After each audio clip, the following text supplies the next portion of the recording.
When Amelia's older sister, Grace, called her in tears at 6 a.m., Amelia knew she'd say yes no matter what the favor was. Grace, a full-time nanny in Boston's most affluent neighborhood, had caught the flu and needed Amelia to cover for her just for one day. Amelia, who waitressed nights and painted during the day to scrape by, slipped into Grace's uniform and rang the doorbell of a penthouse. The door swung open, revealing not a frazzled mother, but him. Nathaniel Cross. She recognized his face instantly, the tech billionaire whose charity work had once funded her art school scholarship before she dropped out to care for their dying mother. Nathaniel stood there barefoot, his tie undone, cradling a sleepy toddler in his arms. His eyes icy blue, tired but devastatingly kind, fell on her. Then the uniform, then back at her face. "You're Grace's sister?" he asked, voice raspy. "Yes, just for today," she stammered, willing her knees not to buckle. He gave her a grateful smile. "Thank you, Amelia. I don't know what I'd do without help today. It was supposed to be one day, but in 12 hours, Amelia did more than babysit.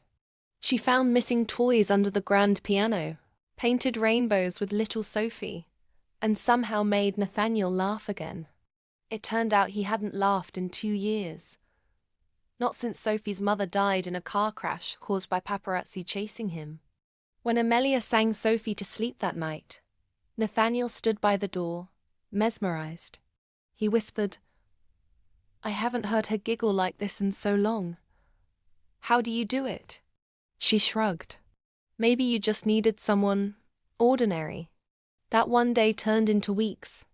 Nathaniel begged her to stay.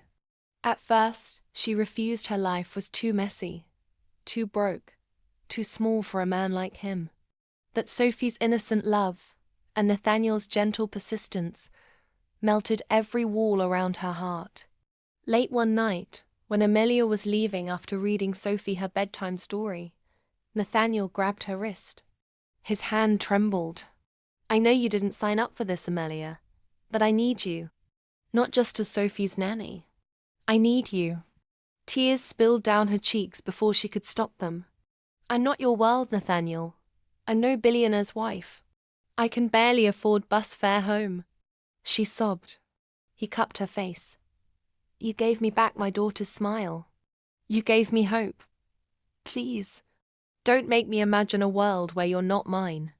2 months later, in a small sunlit chapel in Tuscany, Amelia walked down the aisle on Nathaniel's arm. He whispered in her ear, voice breaking, "You saved us both, Amelia.